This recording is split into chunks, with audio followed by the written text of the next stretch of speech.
Is it good? Is it good? Is it good?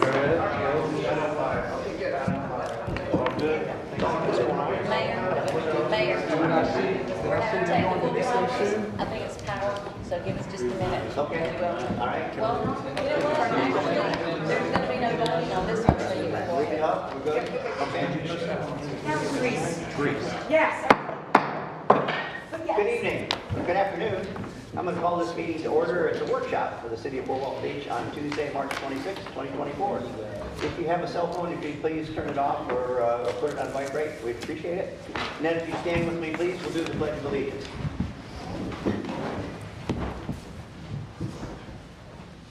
I pledge allegiance to the flag of the United States of America and to the republic for which it stands, one nation, under God, indivisible, with liberty and justice for all. Thank you. Well, the purpose of this workshop is to talk about City Hall. So, Mr. Peters, I'll let you start. Thank you, Mayor. Just a brief update. We've kind of been talking about city facilities and more specifically City Hall over the last really 4 to 5 years. Most recently in February, and then before that was even in October, trying to look at some locations, trying to narrow down locations, and kind of just an overview of the current facility and what we have here. But we do have a presentation. We've been working with Ajax and Sam Marshall really for the last 6 to 8 years on this. And we also have Jeremy with PFM here tonight too to talk about some of the bond rates and some of the financial parts of it. But we do have David Alsop with Sam Marshall and Judd West with Ajax. As that's booting up, they've got a presentation, and this is really an open this question answer information segment that we'd like to go over and try to answer any questions that you all may have. Wonderful. Thank you. So at this time, I'll call Judd and David up, and if they can kind of tag team this or however they would like to. Jeff, I think Mr. Mead has a question first. Just as a bit of a backup, I know years ago the council voted to move with 1 or 2 entities to do the field office. Yep. Is that vote still what brings these gentlemen here today under that? That's right. Yep, they've done the background research really since then. At that 2017, I believe it was, up until now. And they'll kind of give an update on that too, the time frame of what's led us up to today. Okay. But I'm assuming as a council, we're not obligated to go with any one architectural firm or any builder for that matter. Nothing tonight, anyway. Yeah, and Daniel, he's in here. We do have a set of firms that we have that are approved by council that we do. Daniel may be able to speak a little bit to that we have, such as the architecture firms and some other that we've used over the years. Yeah, Daniel Payne, Public Works, Utilities Director. So we're operating under your previous agreement that we had in place. Sure. For 2 facilities that we had selected. First one being the field office. Next one was City Hall at that point in time. With the design team that's here. I'm not suggesting anything they've done in the past wasn't anything less than perfect. I'm not the one to speak to that. I just want to make sure that we haven't obligated ourselves or remove the ability to let local businesses, just because I don't believe anyone else has been brought in at this point in time. Yeah, this was based on when it started back in a few years ago, bringing the team in to do all the background studies of the 2 facilities, this one and the field office, and bringing both in. At that time, we selected to do the field office at the time, and City Hall was still on the back burner, and that work's kind of continued on up until now. Mr. Mayor. Yes, sir. And I don't know why, but we didn't have any background history on this. You've been a part of this for some time, so you've got some history on it. I showed up here today, I'm like, are we going to talk about the parking lot? City Hall issue, it just says City Hall, no attachments. There's no presentation, there's no background. Why not? Yeah, it was really just for a workshop to go over, because we do have new members of council up here to kind of go over all the background, bring everybody up to speed on the existing City Hall facility. When I get background in advance, I'm then able to prepare thought-wise for questions for them. Now I'm kind of left, and maybe others are too, I'm left short-handed on coming up with valid questions for them on one of the largest financial decisions we're going to make as a council yet, anyway. So I would request that any future, when there's something like this, that we at least get a background on it. That would be helpful to me. I don't know about the others, but it would for me. So thank you. Mr. Barrett? Yeah, yes, I agree with you, Mr. Walker, wholeheartedly. The Ajax, that was the company that built the public works on Hollywood, correct? Correct. And this is who we're going to hear today? Yes. Wholeheartedly, like what Mr. Walker said. Yeah. Well, and that's why we wanted to bring it forward for a workshop, for an open discussion. There's no monetary commitment for doing this. They've already been, this is what they started on years ago. This is kind of an overview of what they did in the past. There's no motion to be made right now. It's an overview of City Hall, just kind of open discussion, because we've got new faces on council, really just to kind of go over everything that's been discussed over the last 6 to 7 years. Mr. Mayor, one more thing on that. When we're done here, I know it takes staff time to do it, but I'm sure they'll do a great presentation, and I don't know if they're going to be providing any written material, but would you ask staff to prepare a background from, I noted you said 6 to 8 years ago it began, and kind of bring this up to date? I'm clueless on the field office and how that all came together and what we're looking at now and what, so Sure. If we could get that afterwards, it might help me. Yeah, we'll can easily get copies of the presentation and the PowerPoint.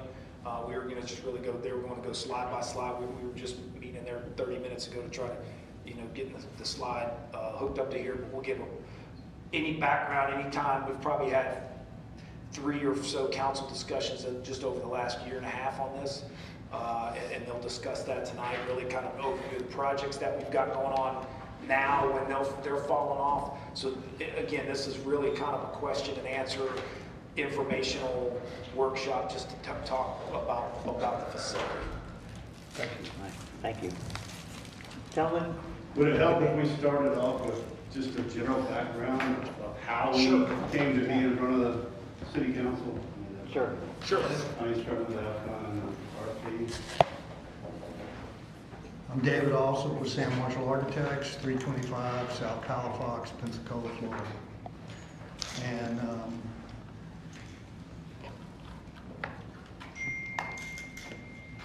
we were going to go over the history of the program and a site selection analysis, an update on your existing projects, talk about programming, and really just have an open discussion.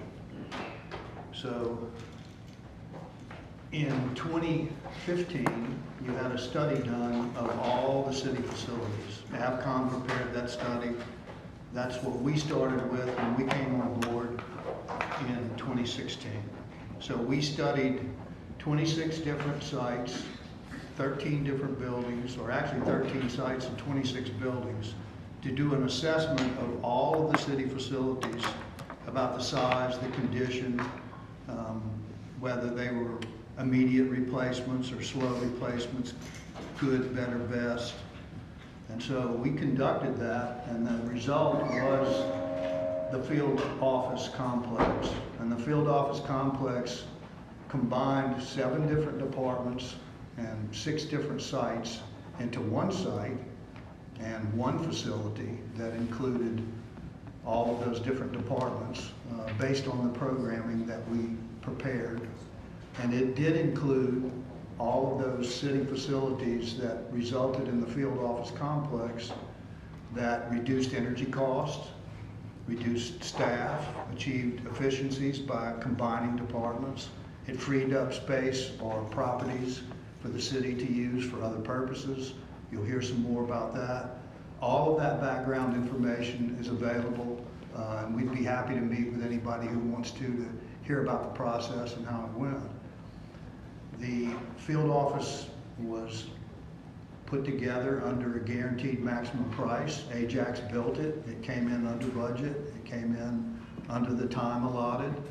And it's been a very successful project, and you'll hear about some of that success tonight, mostly as it relates to energy efficiency and cost savings over time.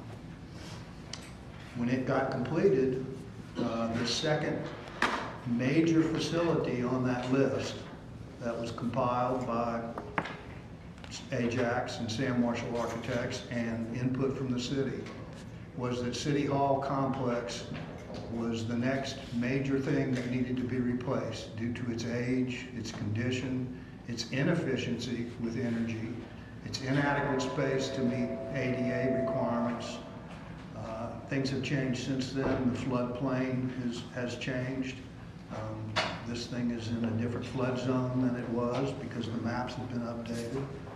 So over the last few years, we've studied different sites, and we've updated the master planning on City Hall, and we've explored the alternative locations, the options to locate a City Hall related to every factor you can consider about size and impact on the community and the cost. And we are here tonight to talk about a program update, and then you'll hear a budget discussion from someone that the city has brought in to consider those options. So we had 3 sites that we did a detailed consideration. Lowry Place is no longer available. It was purchased by others. The city had a shot at it, but it's off the market. Chester Pruitt site was not really adequate from a size, acreage, and the importance of that as a park, and its importance to the public and the community. And so we're really down to consideration of the existing City Hall and this site and this piece of property. And so we've considered that carefully, and we did an update to that master plan to show how that site could be used. And there are restrictions on this property based on how it was deeded to the city for public use. And so we've considered this in light of its suitability. It's a city-owned property. It allows ample acreage. It allows for either a 1-story or a 2-story option for a new city hall. It provides room for future growth. It doesn't reduce the tax base. It's highly visible and known to the public. People know that live here know where City Hall is. It's an image maker. It's an opportunity to create and enhance the public experience and the perception of the city of Fort Walton Beach. All the utilities are available, and the beauty of locating it where we've shown it here is that it could be built while City Hall stays in place and stays operational, avoids the cost of temporary locating City Hall to different places, but it also considers the physical aspects of the use of the space, the size, important factors like structural deterioration. When that building was built, this building, this whole complex, there was no energy code. There was no space for a telecom room. The internet had not been invented yet. It was not air conditioned. And it's in a floodplain. And so it's in a flood area where the finished floor that exists now, if new construction, it would have to be raised by 5 feet. So you're at risk of a building that would be flooded if you had that type of storm come in. That's the disadvantage of the site, but we've got lots of experience with elevating buildings to get above the floodplain and making those buildings safe from a hurricane standpoint, meet the new codes, the energy codes. And so we're taking those things into consideration as we're making our recommendation about City Hall. It does take away a play field, a park area that has a couple of fields on it, some parking, a concession stand, but you're in the process of expanding the recreational complex at Preston Hood, and that project enhances this, and it leaves the opportunity for City Hall complex to also provide a public amenity and a park. There's the Preston Hood layout that you're going to be undertaking construction on. It adds, so if you compare the two sites of what you would lose with the City Hall siting and what you're getting at Preston Hood, you can see that you've got extra fields and additional parking. But the beauty of what you're doing and the plan you're undertaking is that those facilities are now consolidated. So parents who might have kids that need to be at several different fields will all be able to go to the same place and move amongst the facilities and have their kids be able to participate and not have to move the car or split up, decide which one of your children is your favorite. They get to go with you, and mom takes the other one, or dad. And so this falls right in line with the completion of several projects that you're undertaking right now. And that's part of what we're looking at, is that timeline. I'm gonna ask Judd to speak to City Hall replacement timeline, and Jeff to just give a little background on the projects that you have underway and their anticipated completion dates.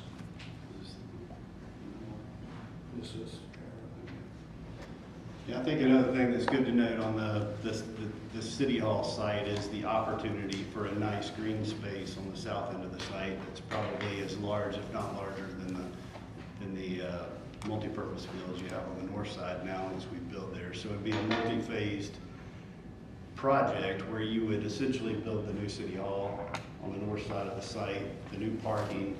At the same time, you continue to occupy the parking lot on the south end, occupy these buildings. And then as you transition to the new facility, then that would open this up to demolition of the old buildings and the creation of this green space along Highway 98 here. You know, just taking a look at the whole process of design, pre-construction, going to a GMP, and then moving into the construction phase. And we just took some assumed timelines. Assuming we got a green light to proceed in June of this year, we're looking at about 10 months of design. During that period of time, we're performing a schematic design. We get a design deliverable there where we go back to the city at every one of these design deliverables. So we have a schematic design, we do a full cost estimate schedule, come back, report to City Council, update you on the project on where we're at. And each one of those phases during the design and pre-construction is broken down in cost as well, timing and cost. So we're reporting back. You know, you're making the informed decisions as we move through the entire process, I guess is what I'm trying to say here. So we work through that first design deliverable, schematic design, we do a full cost estimate schedule. We come back, report to you, we get further direction before we move into the next design phase, and then we continue that process as we go through design development, 50% construction documents, and then 100% construction documents, at which time we go out to the bid marketplace. We take bids for all the different packages of work, open book, we open them all up with your representatives. We put together a guaranteed maximum price for the project. You know, if you hard bid a project, you've got a guaranteed minimum price. What we bring in is a guaranteed maximum price, and then we work with you to value engineer and come up with the best options for the construction as we move through this entire design process. But as we work through those various design phases, that puts us about March or April of 25, completing the design. And we go out to the bid marketplace for all the bid packages. We put together the guaranteed maximum price. That puts us about June of 25 before we're ready to really hit the ground. And I know you'll have a lot of projects going on right now. But the timing of construction starting is at the tail end of you wrapping up your current projects that are in the works right now or in planning right now. So the timing is, you know, good timing as far as those projects wrapping up where you don't have too much, you know, on the plate at one time. Joe wanted to. Yeah, I mean, look, as Jed mentioned there, we've got big projects that are known in the community right now is the landing, obviously. Phase 2 should be open here in the next week. We've got the design plans going for the Eliza Jackson Waterfront Park, the Preston Athletic Complex expansion. Documents are complete. All the plans are done. That will go out for bid here soon. A lot of those projects will fall off the table, you know, when a possible construction of the city hall, obviously if it's approved, would go into effect. So, you know, trying to, you know, line up all the projects when they're falling off and start another one so they're not overlapping to a lot.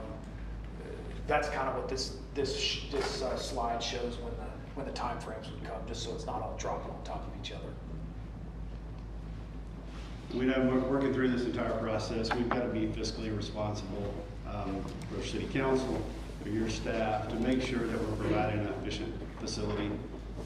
Not the Taj Mahal. We know that you have to have something that's functional, that meets your needs, and is a nice facility and greets the public to your city here.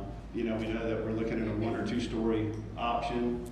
The programming will determine what that is on how you want to arrange the spaces within this building.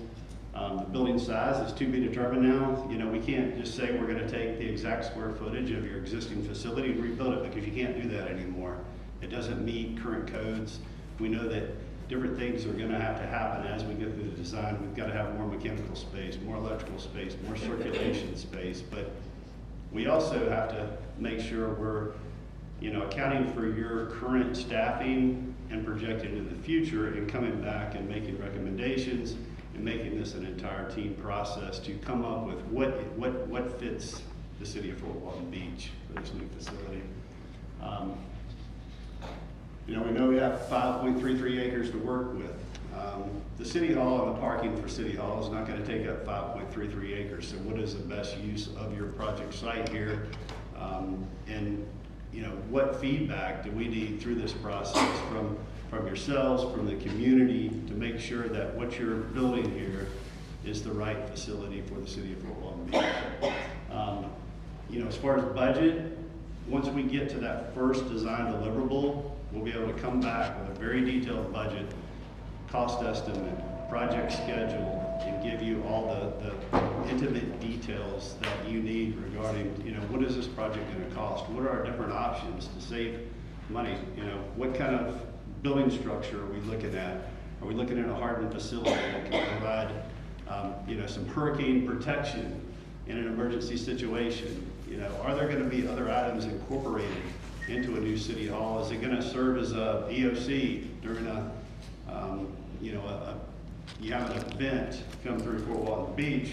You know, is this facility going to lend itself to be, you know, an emergency operations center for that kind of activity that may occur?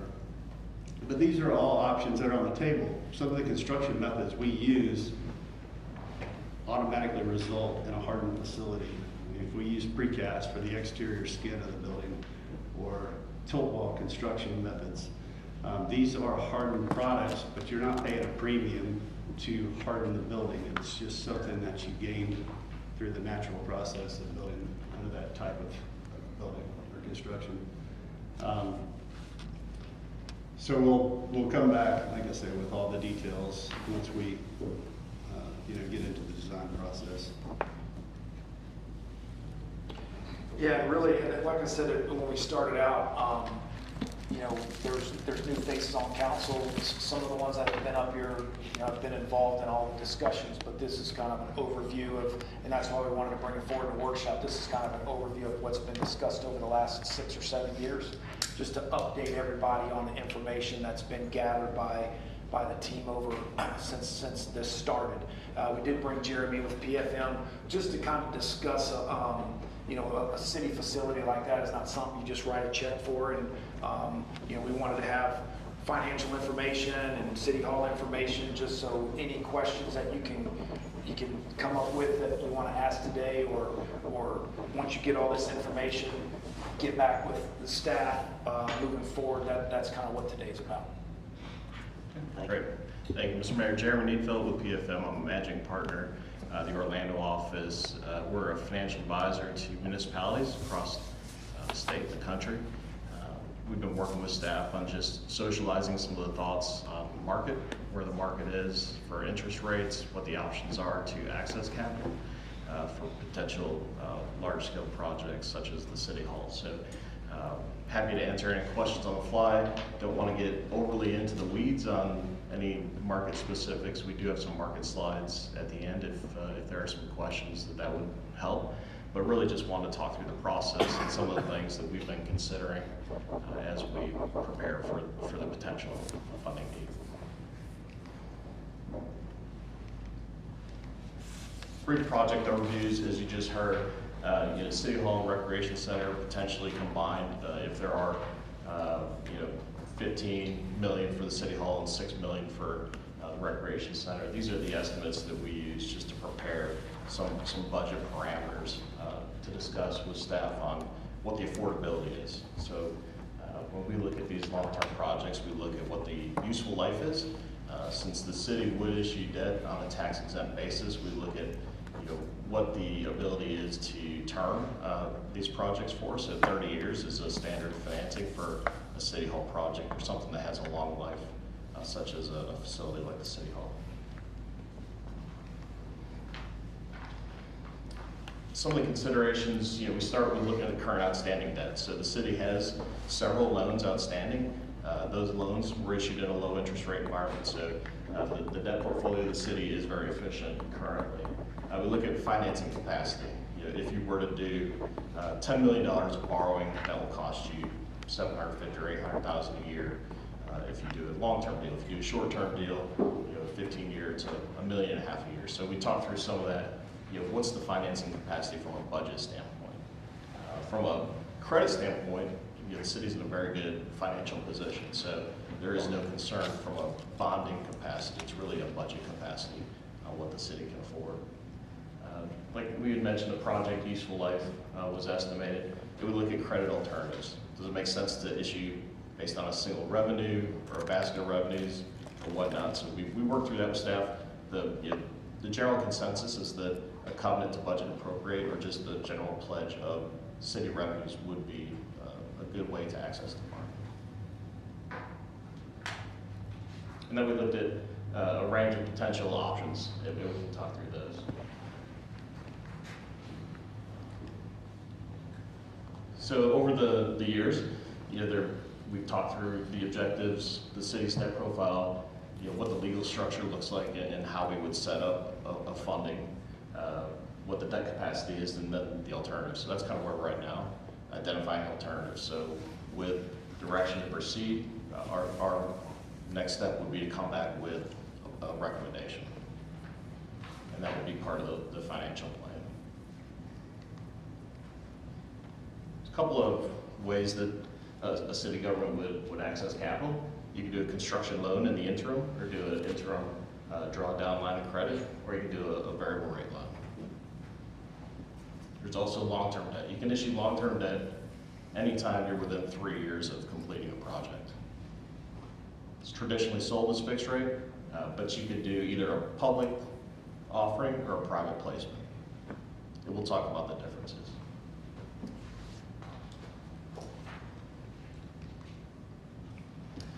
So the city's very familiar with the bank loan process. That's where you go to a bank, or we issue a RFP to, say, 80 different financing institutions, local, regional, national. There's a benefit to bank loans. They're easier. They're cheaper to put in place. They're usually shorter time frame to get out and back. The cons, they're limited, so they won't go quite as long, so they're shorter in term. There's some budget pressure from that because you have higher annual payments.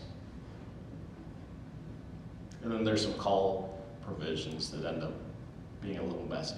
So the bond issuance, they can go to 30, you can go to 30 years, so you have some budget flexibility, lower payments. But you do have some additional costs, additional attorneys involved, additional people to pay to market the bonds, and then you have rating agencies.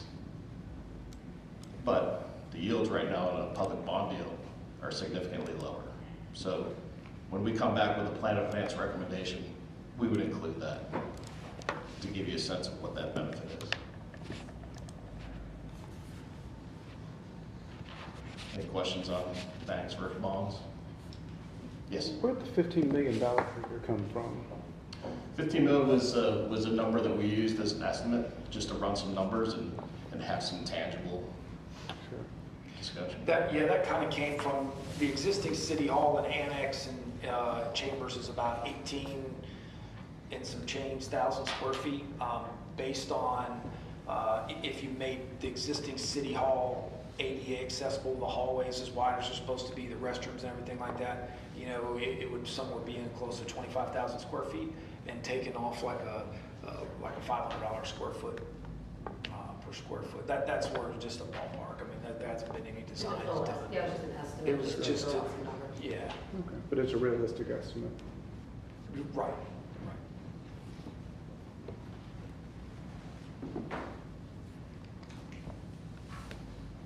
So as mentioned, the transaction management process, really we're at the front end of that, before the front end of that.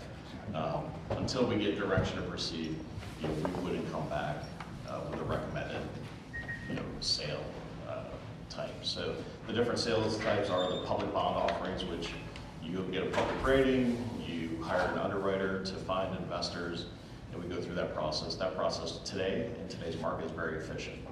So that would result in the lowest all-in true interest cost. It takes an extra month to do that because you go to the rating agencies, you possibly get bond insurance, and you have to hire an underwriter. The bank loan process could mimic what a bond deal looks like long-term, but you would have some other things like puts and call flexibility and things like that that have to be considered. So the next time you see me, if you decide to move forward and look at financing alternatives, we would talk about how those compare.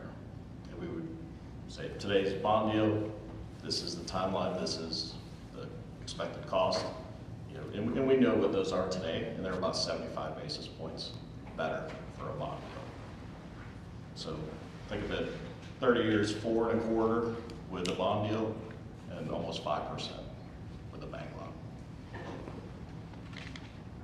And then we go through all the rest of the steps here that's part of the deal team and that staff working through to bring back a deal that can be executed.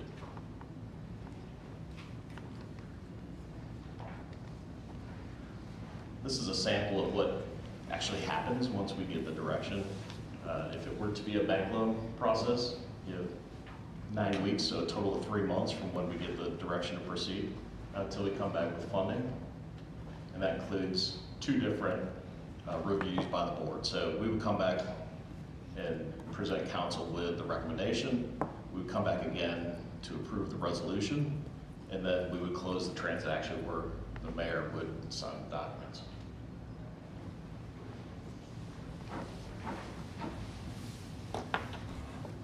As mentioned, the bond issue has just a few extra steps. We would go to the rating agencies, at least one. We would also go to potential bond insurers, and then we would have to do a public offering. So we would post public disclosures and work with the underwriters to place the bonds.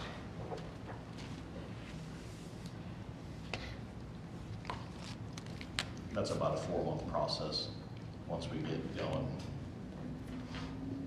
Any questions on schedule or what any of these? I know there's some acronyms in here. The preliminary official statement is the disclosure document that staff prepares with the attorneys to basically notice the investment community that the city's offering debt that can be purchased. So that's the disclosure document.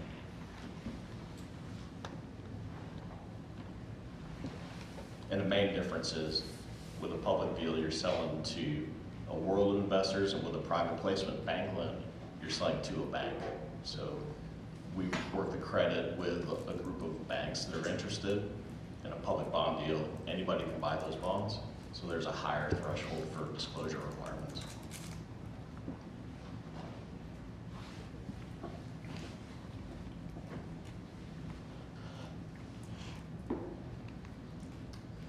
So I did have a couple of slides in here on the market update for folks interested, or any questions on the process and kind of considerations. Yeah, we were really questions for both of those groups, and really one of the things that Nicole and I have been looking at over the last months for sure, but the main thing is questions we got maybe even a year ago, where's the best place for City Hall, which we discussed about, how much it's going to be and how are we going to pay for it. The second question there was originally, even a couple of years ago, it kind of funneled in the auditorium with that, and then you're looking at a price that's probably out of the affordability right now for us. So this would just be a City Hall. The auditorium would be something, if we move forward with this, the auditorium would be something we would make it look nicer with some paint and things, try to match some of the colors and stuff, but it would be as is. The auditorium would stay where it's at in place. The third part of that is how do we pay for it. So the unique part of this project is a couple of things based on the employees that are in a facility like this. The building department, growth management staff would be in there, so building funds can pay for a portion of the debt service payment, the loan payment, as well as customer service, who's part of the utility department. But we've also, Nicole's in a continuing learning class that half-cent sale and new debt, half-cent sales tax can be utilized. We wouldn't use all of it because there are projects that we, roads and, sidewalks and things like that, that half-cent sales tax has been very beneficial for us to use. But a portion of that can be used for new debt in a new facility like this. The reason we brought up the addition of the recreation complex, if a project like this were bonded, you did both of them together, the TDC, a portion of the TDC funding could be used to help pay off a yearly debt like this. So the city's not randomly coming up with $1.5 million a year. It's done through building funds that we've got to spend, utility department, which is an enterprise fund, half-cent sales tax, which we're getting a good chunk every year. We also have the fire truck and the golf course irrigation that's fallen off within the next year and a half, which is about another $500,000 or $600,000. So looking at a budget increase, it wouldn't occur by some of the funding that's fallen off of that. But really, and we do have quite a bit of time left before the real meeting, just for questions, answers. And again, this wasn't anything that was dropped on council. There's new faces. We wanted to kind of throw all the information out there. We can get all this information to you so you can look at it. And it's really kind of a question and answer, just passing on all the information so everybody has it. Mr. Barry.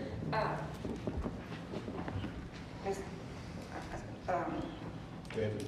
No, this gentleman in the white shirt mentioned that since we own the property, did we buy the property from Jackson Foundation?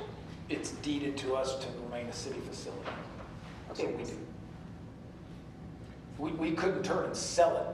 Yeah. If we don't want to be here anymore, and if we move off-site, it would revert back to the Liza Jackson Trust Company, and Kim may be able to touch on that as far as the actual ownership deed. I wanted that on record, though. We own it. Yeah. Thank you. Mr. Alvarado. David, can you kind of talk about the process of involving the public in the design and the layout and the things that they would want, and how does that process work? I know you guys have done a couple of these with the city, and obviously probably many more with other cities around the state, but what does that process look like, and where does it fall in? I know it was mentioned that 10 months you guys, and I'm speaking for both of you here, that you guys would come back and say, hey, here's what we've come up with so far. At each phase of this, will the public have an opportunity to kind of say, hey, we really would love if X was accomplished, and we really don't like Z? Is that something that you guys handle? It's worked into the process. Okay. And it's really, the design process comes before the budget gets established, and then a guaranteed maximum price, and then construction. So early on, there'll be programming sessions where we would meet with staff and decide about square footages of departments and adjacencies and efficiency of use. And the public could be involved in that and just to hear what was going on so they understood it. But in other instances of projects of this type, the public is mostly interested in hearing from staff that the design meets their expectations. Sure. And then what they're interested in is what's the impact on the site and what could it possibly look like. And so there'll be that opportunity really at any one of these stages that the city council should decide they want to share that information. And we would conduct that public workshop. Okay. And so, for instance, the courthouse in Crestview, we did that project and we presented 3 different designs of what the building could look like. And it was based on all those factors. And they let the public come in, and you know, there was a modern and a traditional, anyway, to get that input. So it's baked into the process.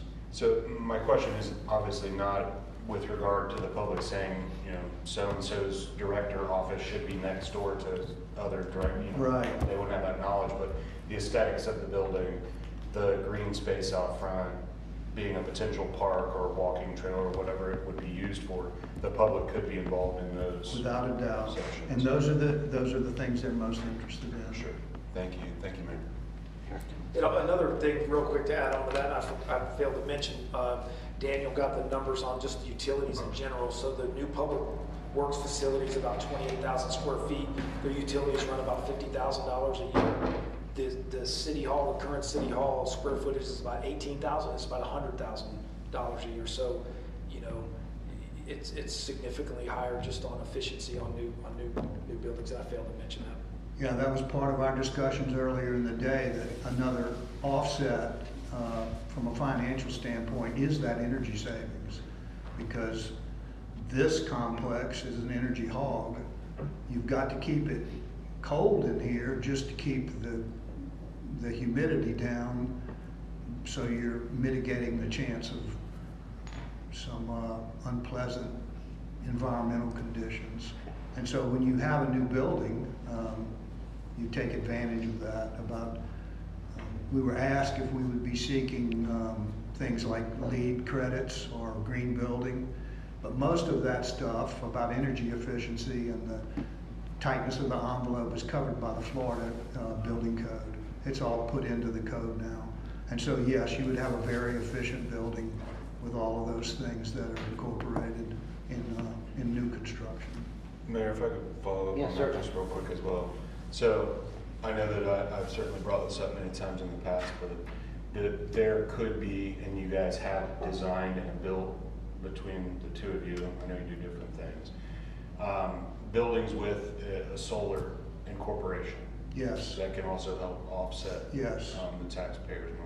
Yes, and those would be considered, and that starts with the orientation of the building, and then it follows up with that envelope, the efficiency of the glass and the insulation, and both passive and active solar would be considered. Gotcha.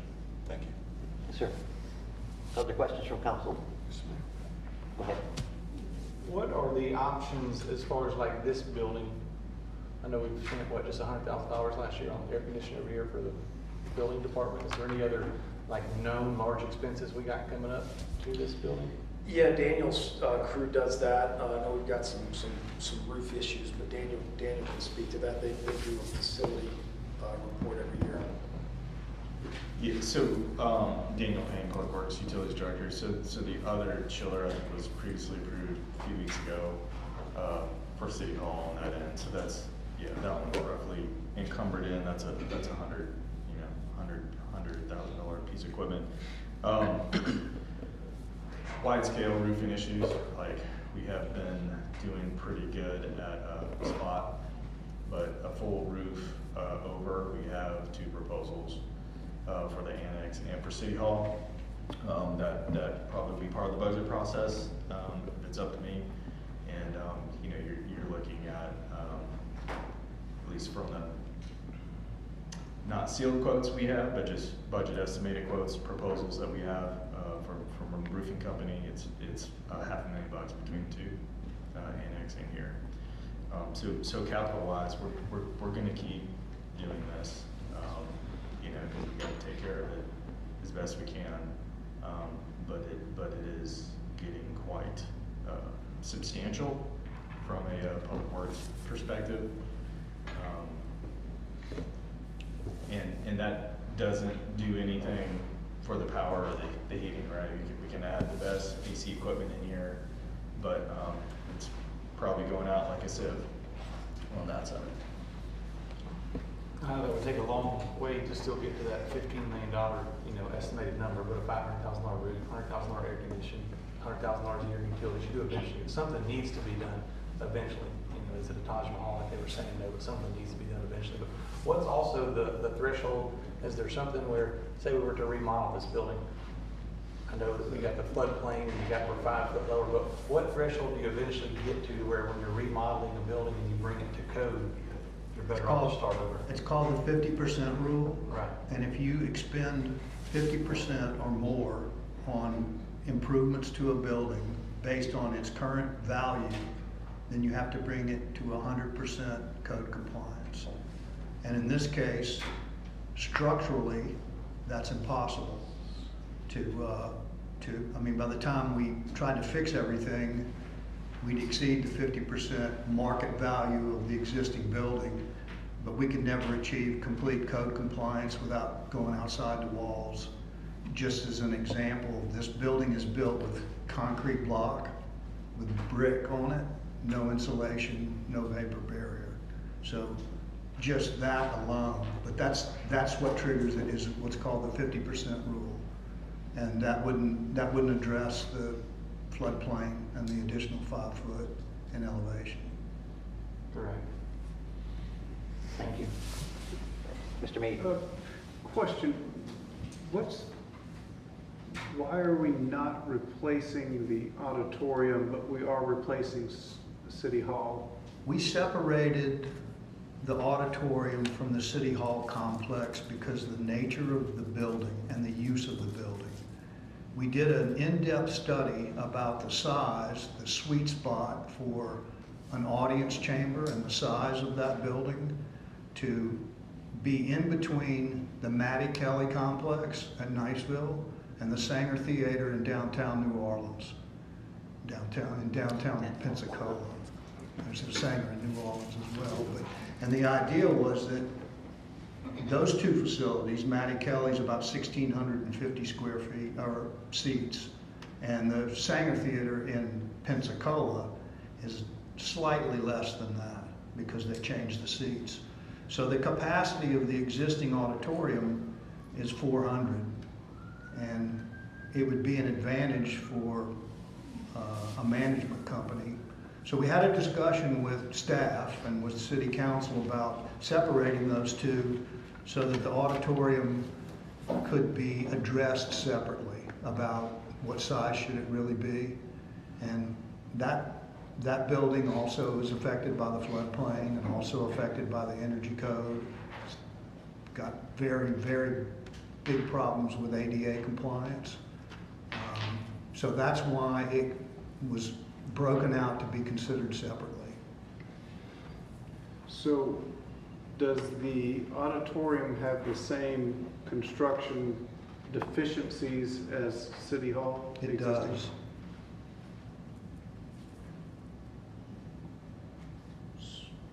So why are we not addressing that as well? Well, I think what we were just over the last couple, probably last year, kind of looking at the usage of the auditorium. It is used. Does it generate a lot of revenue for the city based on the usage? And it doesn't. It's a city facility that's been in usage for many years. You know, so at the time we looked at maybe doing that as a phase 2 down the road whenever funding permits, looking at an auditorium and a city hall, if you're looking into the, just throwing a number out there, a $30-something million for 2 of them, from a funding standpoint, wasn't attainable at the time for the city, not a good budget move for the city to take on that much debt. So that's why it was separated as a part and do City Hall as a main focus and, possibly down the road do the auditorium. But it was a funding amount. Right. Mr. Mead, I think you may already know this, but I think is that there has to be an auditorium on the property, right? Is that what the deed restriction is? It does. That's correct. So the deed restriction requires some type of auditorium on the property somewhere.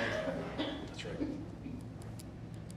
So, Go ahead. You want me to- yes, ma'am, I'm sorry. With the auditorium, I'm very familiar with the Mattie Kelly Auditorium in Niceville. I knew Mattie Kelly personally. And there was a lot of architectural structures that needed the first 3 or 4 years that we worked. And I can't remember who the architect or who built it. We were the architects. You were. The acoustics, we had to keep you coming back several times for the acoustics. But I can see, I've been here since 1970. I've been an usher with Mattie Kelly Theater before Mattie Kelly Theater was built. I see potential here. You want to draw people here? I'm very familiar with the Center Theater in Pensacola. I'm very familiar with the Louis Armstrong, the new one in New Orleans. So I don't want you to put that out. I want that to be. You have to have an auditorium, and I want that to be part of this if you're going to do it. But you say you would do it later on in my lifetime. Well, really, I mean, and again, we do have some separate funding sources that do that can be utilized for the facilities, and not to take the auditorium off the table. I'm the first one to believe that the auditorium needs updating. I do know that. And that's a decision staff and council can make moving forward if that's something that we want to do, but it is required in the deed. Because that's going to be your moneymaker right there. And we did actually, even just this past year, just had conversations with the Sanger coming in to operate it and do a revenue sharing proposal with them, where the city builds a facility like that. Sanger Theater runs it, runs the shows, markets it, and the city gets a revenue share. That's probably maybe mid-year last year, about a year ago. But yes, I agree with you. Other questions, comments from council? Mr. Berry? I would like to see some other proposals from other companies before I vote on anything. Well, and again, we're not voting on anything tonight. This is But I more, mean, before I consider anything. Yeah, it was more informational, and really what we would do tonight was really just to try to get something from council to say, hey, let's look at the next step. Maybe staff bringing back something in one of the meetings in April, probably the second meeting in April, to say, hey, here's what an initial cost would be. Here's what the first step would be. As Councilman Walker asked, with all the background in explanation of step 1 to the last step, and we would bring it back as an agenda item, an action item to discuss on council and vote. But no decisions are made tonight. It was more informational to bring everybody up to speed so everybody's at the same table. Travis? Correct me if I'm wrong, but I feel like I remember that when you guys did the whole facility assessment and built the public works and utilities, didn't we enter in a contract for like 10 years or something like that with you guys? Am I wrong about that? Did I not read that somewhere? It was a program management contract that listed about 12 different facilities for the city. I mean, obviously, city council has to authorize us to proceed or to move forward with any individual projects. But we are under an extended, And that contract gives you guys exclusive rights to anything that we do because you guys did the facility assessment for like a period of 10 years or something?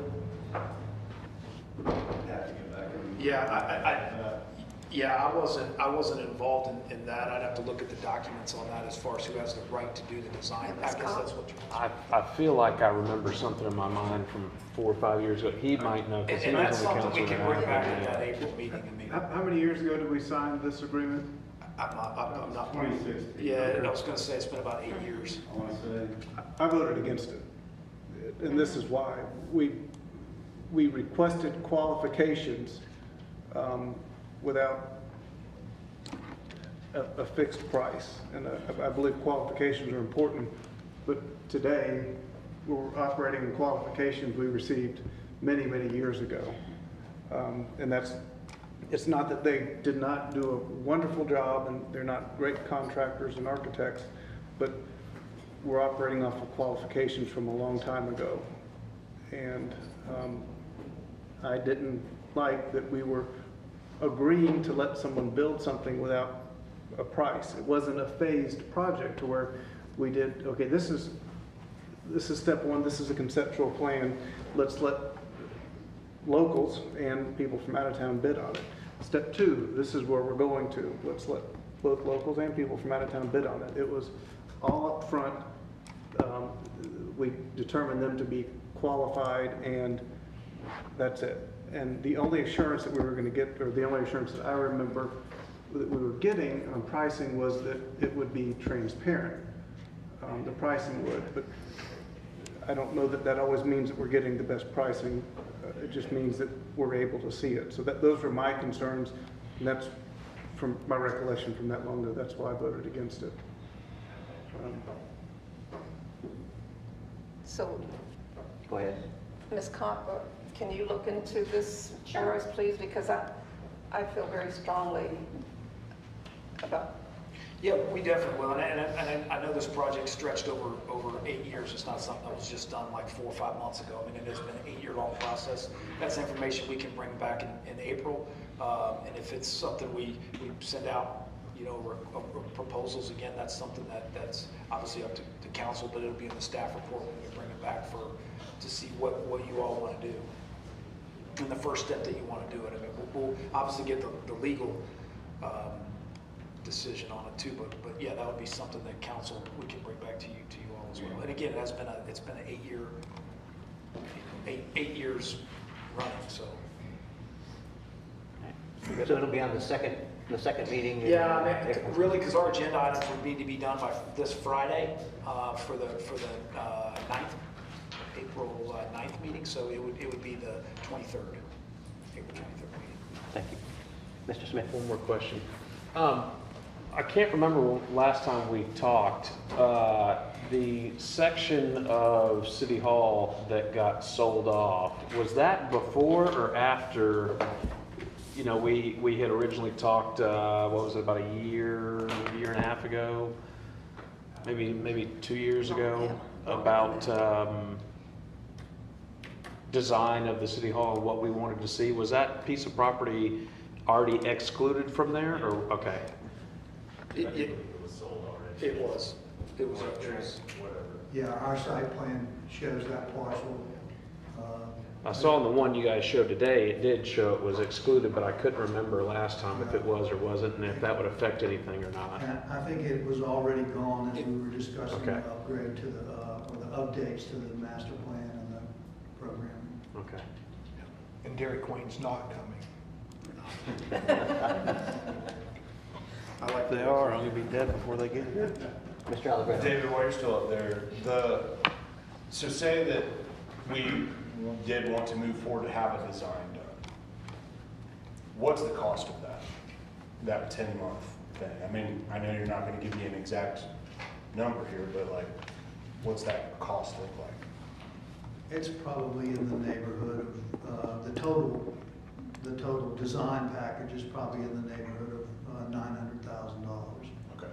But the first step would be about 15 to 20% of that, to get you to the point where you could answer a whole bunch of the questions that are asked here today. Gotcha. That's really what I was looking for. Thank you, man. There's, this is more of a question, there's a percentage of a total project cost for the design plans, is it 7-8% or is it? Yeah, it's based on the DMS curve, and architects and engineers use that state. So everybody's real close on their fees. I was gonna say that, and that was one of the things where when you send out kind of a request for qualifications, an RFQ, a lot of them are based on the value of the project. If it's a $10 million project, all their fees are based off 8%, so they would all be similar in price. So that's why the qualifications come in, but that's a part of it. Yeah, it's the CCNA. I'm sure your attorney's familiar with it. I believe you've already provided us with that information. We did. The last meeting. We Yeah, did. it was like a 3-phase project that added up to like $900 or $1 million somewhere around in there, depending on how far we wanted to take Based it. on the construction value of the project, and so bigger projects, smaller percentage. And Councilman Walker, with your comment at the beginning of the meeting, we'll get Kim and I will go, the last meetings that we've had, any documentation background, we'll send it all out to all of it. It's always helpful, that timeline that you guys put together, because I'm not familiar, and I can see how things went, and I can actually go back and look at the minutes and all that, and I will do that. And I do have a couple of questions, but I wished I would have had more time to prepare, so I could have figured some more things out. But you mentioned City Hall, 15 million, Rec Center, 6 million, expansion being put in one bond issuance, right? Is that right terminology? Correct. Okay. And you mentioned the TDC, and it might be funding, or the half-cent sales tax might be funding some of the ballparks, the rec center. Is that correct? It would be a combination. It would be if you're, and I'm going to use a number here, if we're paying back $1.5 million a year, it would be based on maybe the building fund, maybe 15% of that, the utilities fund, maybe 15% of that, half-cent sales tax, maybe 30% of that, the TDC funding, maybe 10% of that, and to make up a lot of that note payment for the year. It would be based on like the square footage of the area. And I'm curious why Rec Center got rec improvements and not the auditorium. Is the auditorium not something that could be lumped in there as well? Sure, you could. And again, really that kind of goes back to just Nicole and I over the last, discussions we've had, looking at what can we afford to pay, on a new building, and if the bonded, you get a bond for $35 million, we definitely can bring back what that is, compared to 20 million, compared to 18 million, and see what the payments are. Yeah, sometimes swapping them out too. It seems that, at least this council has an appetite for recreation. And so, if that maybe got put off and this went first or something, when we start looking at moving things around of what's capable, do we do it all at once? Do we do, like you said, do we push off that to phase 2? And what made us choose that as to phase 2 is not to Rec Center's phase 2, just kind of thoughts there. Didn't know if the same monies paid for the same auditorium that would pay for that. It was just to answer that question, it was the Rec Center was lumped into that because some of them on this council, the previous council, we had the design plans done, which are completely done, ready for bid on the complex, which these have not been. So that's why that was a little bit higher on the list, just because the design plans for that complex have been completed.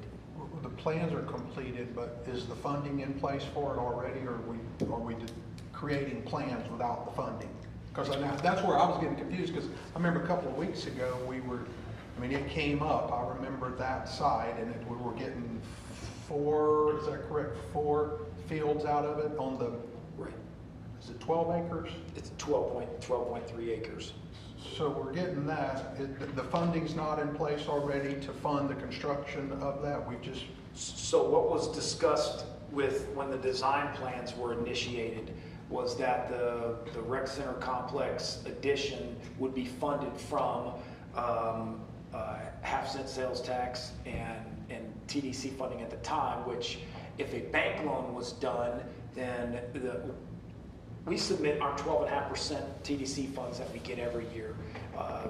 This past year it was close to $800,000. You can use a portion of that, which we did, thinking that the construction would possibly happen in fiscal year 23-24, allocate some funding towards the debt service payment of the rec center complex. And I think we put $150,000 in there. It was also discussed at the time when the plans were initiated, was the sale of property could go towards that as well. So it was a kind of a few different ideas, but that's where the funding sources would come from, would be half-cent sales tax and TDC funds.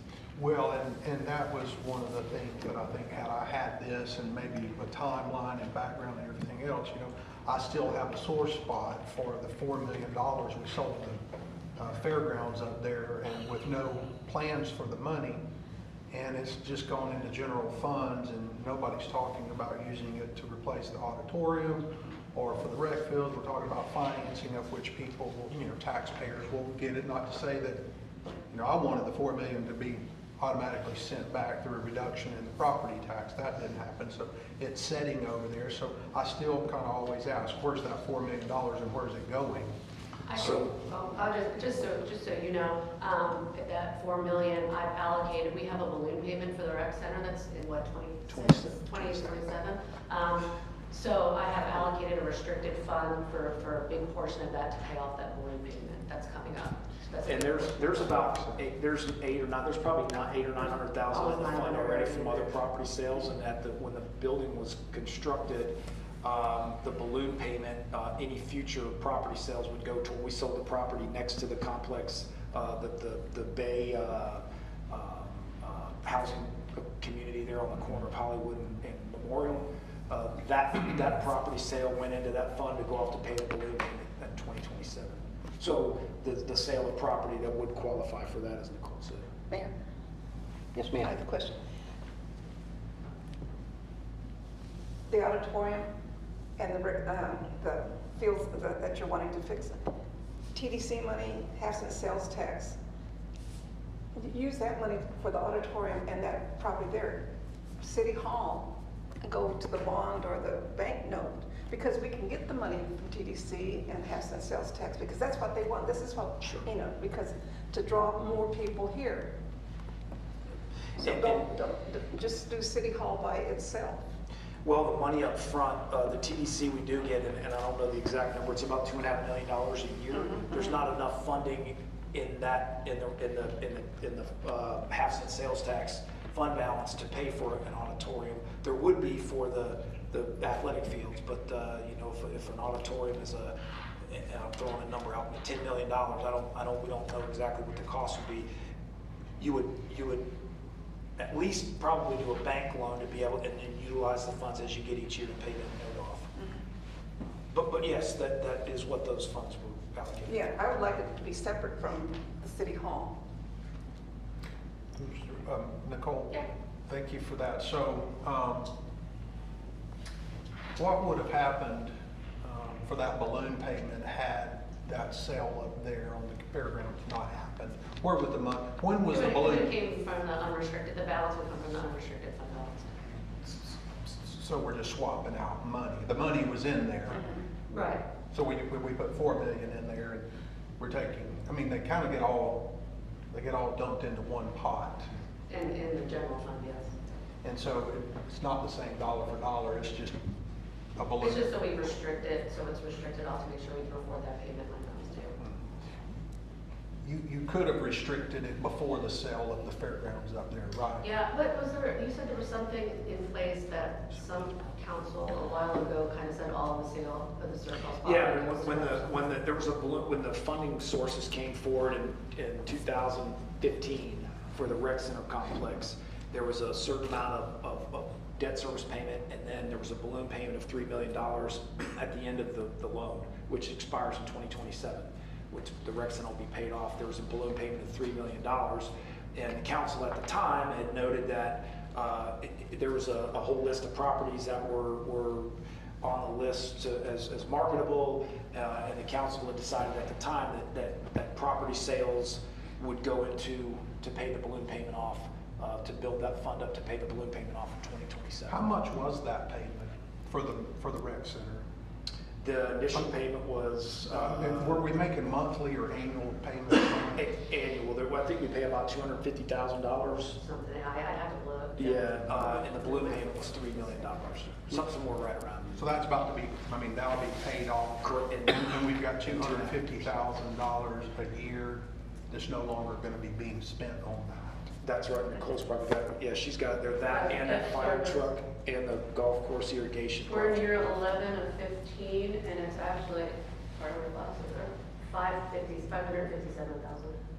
And that, So yeah. it's like twice a year we probably pay it. A lot of times it's in Oh, that's probably, yeah. What was the yeah, note? That's probably. What was the note that we took on the rec Is center? it 10 million? Yeah, 9 or 10 million. So a $6 million one, and I'm just talking about one here, $6 million one here, with that 250 going away, we could It'd be pay actually for. 500,000 going away. It's a, yeah. Yeah, it would be a little like $550,000. It's going to fall off of our debt service. So why are we talking about financing again? We've been paying $250,000 a year or $500,000 a year. Why are we talking about financing $6 million?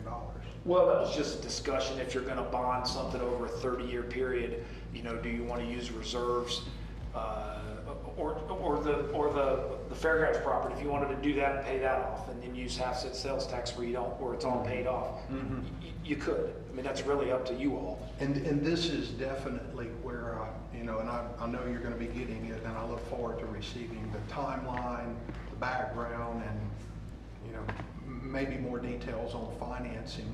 What's already been discussed, like here's 5 options or 10 options. Sounds like we might have multiple options instead of just bonds and bank loans. It sounds like there might be some internal options for us to finance ourselves. I don't know, but I just don't know because. Yeah, I mean, in my speaking out loud here, what you could utilize here in the meantime for a project like this is your half-cent sales tax and your TDC funding.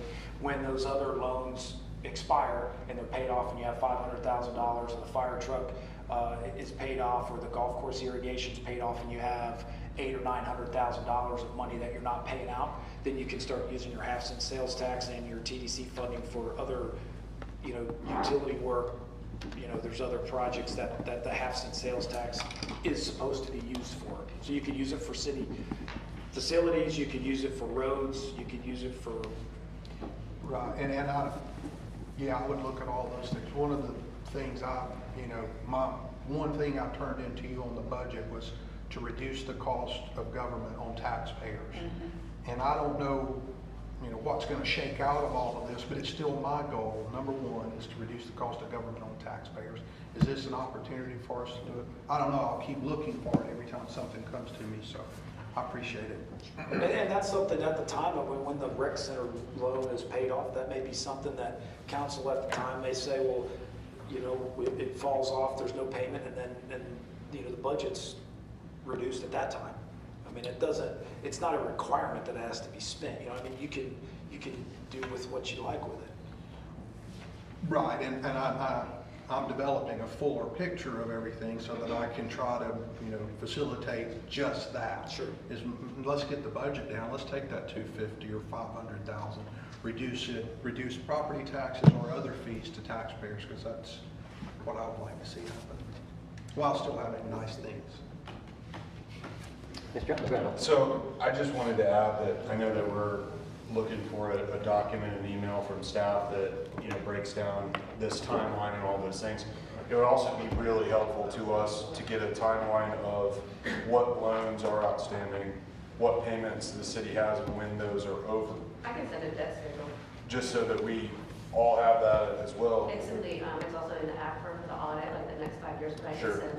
And I guarantee you It's get that probably information already faster than anybody in the world. But if we can just have it in a very simple, form Yeah. in the email, so that we could just I can PDF say like, hey, here it is. For example, I believe that not long ago, or perhaps it's still coming up, that the bond or the loan that was used on the police station, the fire station, and the library, that was all one. It was, one they deal, were wasn't it? refinanced years ago because it was a high rate, so they Okay. refinanced, When it was 23rd? I don't know, years ago to get a way lower interest rate, so those payments went way down. Right, but like, is that fully paid off or not? I'm guessing they're like in year 11 of 18 or something. Okay, We still have and 7 so if years. that's still on the books, like, we just want to know that, and it really would help inform a decision on this. And Mayor, I know you said earlier questions and statements, so I would like to make just a brief statement as well. You may, sir. I really think one way or the other, something's got to be done about this City Hall complex. I like the smaller footprint, I like moving it back, I like this site for it, I've always liked this site best for the City Hall. I know that that cost of an auditorium is going to be a lot, and that's definitely something that I think we should all look at and judge as well, as a separate package and as a total package altogether. But one way or the other, man, I mean, I was just walking in here under those concrete forms that are leaking, and again, Bryce asked, or Councilman Jeter asked great questions about, you know, what major expenses are coming forward for this building. But it's been a lot. It's been a lot of them in the past. It's been a lot of them that will happen in the future. And one way or the other, we have to take some kind of action on this. So do we want to get the best price possible for the taxpayers? Hell yeah, man, absolutely. I definitely all for that. I want to see as many options as we could possibly get. But I think that one thing that we can't do is what many councils in the past have done and just say like, well, it's not that big a deal. Because it really kind of is a big deal. If we can increase the efficiency of the operation, if we can move all these employees into the same space, the field office complex really shows that having those efficiencies of having everybody in the same place not only saves on electricity, but it saves on payroll, it saves on the number of people that you need. It shows the underperformers and maximizes the overperformers. You're best able to figure out like who's doing their job right, who's not. And I think that if you talk to any staff director, et cetera, they would tell you like that's been a major efficiency of that building. Obviously, if we have the opportunity to increase with solar, with all those other things that can save the taxpayers money over time, and then also present to the city something that is very nice. But I think the Taj Mahal analogy is so important. I think we all remember the county building the Taj Mahal, and we all looked at this field office complex as not wanting it to be Garage Mahal, and it does not look like that. It's a very respectable, understated building, but at the same time, it's super efficient and it gets the job done. So I just think we have to take some sort of action, and I'm looking forward to that April 26th, or what is it? 23rd meeting. And I hope that we can all, as Councilman Walker said, get a real comprehensive background on everything so that we can come in there and have a really good discussion about moving forward with something. Thank you. Thank you, sir. Mr. Smith? Nicole, can we make sure when we get that information, we get the terms as well, not just the dollars on the outstanding Yes. debt? I want to know how many years we have left. I want to know what interest rate we're paying, all of that information, because I mean, I think a little bit of what he wants to do can be solved real easy as far as saving taxpayers money. If we got a $3 million bond due and we got $4.5 million, is there a prepayment penalty on that? How much interest does that save us at that point? Right. Versus, I'm assuming that money is sitting in an interest-bearing account drawing interest, a lot of it. So, there's multiple different ways of saving money, and I want to be able to look at it all so I can figure out, should we just ride it out because we're making more interest than we're paying? Should we pay it off because the interest that we're going to save? What's the better route to go there? So I need all of that stuff to be able to make a half-decent decision that would make sense in my mind, but we'll see if it'll make sense in anybody else's mind. As far as kind of what Nick said, I'm kind of cautiously optimistic to this. The time frame is the only thing that I think kind of throws me off. I believe the building's in the shape that it's in because councils before us have lacked the ability to take action. I distinctly remember the first year I went through a budget session here. we have been complaining about the roof leaking, and instead of allocating $180,000 at that point in time to put a roof on this building, we allocated it to design a fire station that's never going to get built. So making decisions like that doesn't put us in a better position.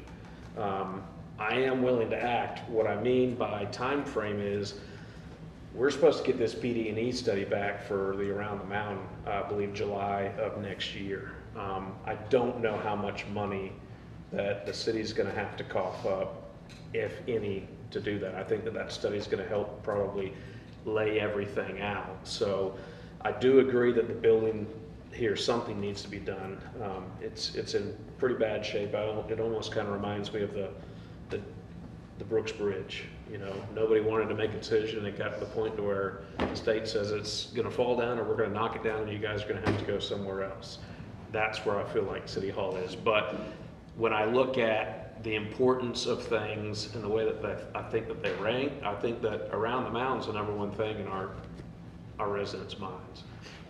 And I think that the City Hall falls underneath that. So what I mean by cautiously optimistic, I think something needs to be done. I just worry that with the expense that we're talking about in a City Hall and an auditorium, which I think the quote from 2019 was somewhere in the mid 30 million range.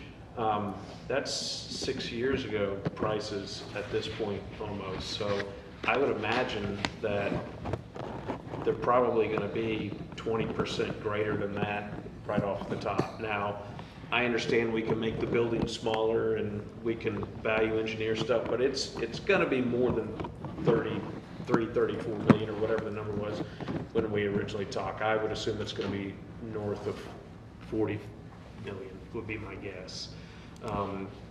So what do you do? Do you invest that $40 million in here, or if Around the Mountain comes in and they say, hey, city, we need $70 million from you guys to make this work. We kind of can't do both projects because we're already sitting here talking about, we probably almost can't even do an auditorium and a city hall. So timing kind of sucks on this whole deal, if you ask me. But I do agree that something needs to be done, and I guess I'll be along for the ride, and I'll make my decision based off of the information that we figure out between now and whenever it gets put on the books. Mr. Schmidt? Yeah, just to kind of echo Travis, I mean, if something needs to be done, we heard from Public Works Director that if it was up to you, we'll be having a $500,000 roof possibly, you know, within this next budget cycle. The timing is, you know, we're either going to keep sinking in that money to this redevelopment, and if we go that direction, let's empower staff and go that direction of the cost of redevelopment, or if we're going into a new design or a new build. And I think just kind of gathering the appetite of this board as we want to be as effective and efficient as possible on if we're going to build this city hall. You know, I'm getting up on my 7th year, finishing up my 7th year here. And I know we've been discussing city hall for a while, and I know it was discussed before my time. I think this board has an appetite of taking action. I think there's a lot of good conversation about finance. We're going to get this information back about finance. But I really like to empower staff on giving them some clarity. And I think some of the ingredients that I heard today was, as we prepare for this late April meeting, getting it back to the point where we are opening up and competing it. You know, getting our contractors, including our friends have done a phenomenal job with the facilities that they've already done, but getting it to a place where City Hall, not only one of the most expensive investments we've made in a long time, but just it being City Hall. So as we prepare for that end of April meeting, getting to a point where we're not just exclusively dealing with the contractor that we have the contract with for over 8 years, but getting it back to the marketplace on the, not only the architect, the design, and the build proposals to build City Hall as we prepare for that April meeting. Thank you. Any other comments from council? Mr. Mayor. Go ahead. Nicole, they're talking about, thank you, Nick, for the debt schedule request. And was there a request earlier for a monthly financials? Yeah, ClearGov is like right there. We finally got them to fix up everything, so hoping in the next like week or two, we'll be able to have the 24 budget to actual live, so you can click on the website in there. They our budget is, you guys don't think it is, but it's actually a lot more detailed than other cities. So they missed a lot of sublines in what breaks out our budget, so they had to go back and correct that. So today they finished doing that, so fingers crossed in the next week or two we can get that going live. Great, thanks. I think that'll help us all in that efficiency there as well. And just real quick, my business, I pay attention to what's going on in the office world, in the employment world, and it seems like most of the world today is, we see it in major cities and smaller cities, commercial space is shrinking. There's more of it available because people have left the office and they're working from home. So I don't know if there's anything, I suspect government's probably not one of them, but I don't know. I know that they do go through contraction. So I don't know what, I've heard people talk about the efficiencies of having them together in one space, but there might be also efficiencies in not in one space. We might be able to acquire some other space in town. I don't remember whatever happened. I don't remember if I was on the board then up here, but the old First City Bank, there was some discussion of that in my head. I'm like, there's probably some people leaning towards that. I don't remember what the costs were of it. I don't remember if it was going to work for us or wouldn't work for us. Don't remember any of that, but I know it's a big project and it deserves a lot of time and study. We all agree something's got to happen here, there, or efficiently. So, just that contraction of commercial demand seemed interesting at the time that we're wanting to either add space or increase space. And then last and least, I saw today, Nick, I know you're a big fan of the solar. I'm still in question, and especially in Florida, it seems like salt water is affecting a lot of the systems that, might not otherwise be affecting. And then today I saw, I forget how many acres, but I think they said hundreds of thousands of damage to solar panels in Texas from a hailstorm. So, I know we've got to figure that in. I don't know if that's an insurance item that gets replaced. I don't know if it's how salt water is affecting them at all, but I know you pay close attention to the solar, so be interesting to see what that looks like if you guys come up with it. Is there some protective devices over them? Because we do get hail, but obviously they can get ripped off the top of a roof from hurricane. I'm sure they meet hurricane standards, but I've been waiting for a story like that to happen, and it happened today or yesterday out in Texas. So thank you, Mr. Mayor. Yes, sir. Mr. Schmidt. Yeah, and again, Danny, thanks for looking out for this building. I meant that with all sincerity as far as the cost, but needing to empower staff on making a certain direction. But also, too, I know we're talking about getting a list of some financial factors. One thing I'd like to see to empower myself as I talk to the community about this subject is showing how in the past few years, I know Nick's been advocating for more money for sidewalks and roads or things like that. Just kind of giving a delta over the past few years of how much more money we've been giving to focusing in on those potholes and the sidewalks and the parks and those things that are in our priorities, our strategic goals, and that we continue to focus on that. Just having that information would be helpful too, because as this conversation, rightfully so, heats up, and it needs to, because we need to give clarity on what's going on. It's been kicked around for way too long, but as we press that button, yes or no, that would be some information that would be helpful to show our community on how serious we have been taking our roads and how we've been taking our sidewalks. Now, I understand sometimes there's an educational piece of what is city and what is county. That's a whole nother conversation, but that financial information would be helpful as well for roads, parks, and sidewalks, of the allocations over the past few years of what we're doing, what we'll continue to